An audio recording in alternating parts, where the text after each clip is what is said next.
A Day Life in Canada. My name is Babe Channel at alam nyo ba, ang carrots ay isa ring masarap na ulam. Pwede natin lutuin yan, guys.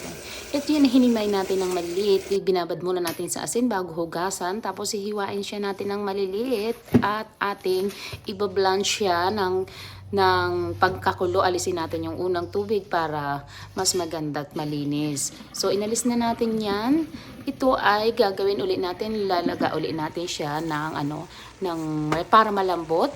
Lagyan natin ng asin, ng luya, ng bawang.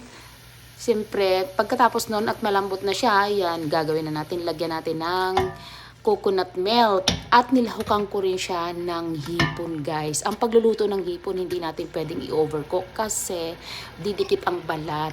At yan, pag ganyan na, mga 3 to 5 minutes lang, luto na ang hipon. Ayan, kain na tayo!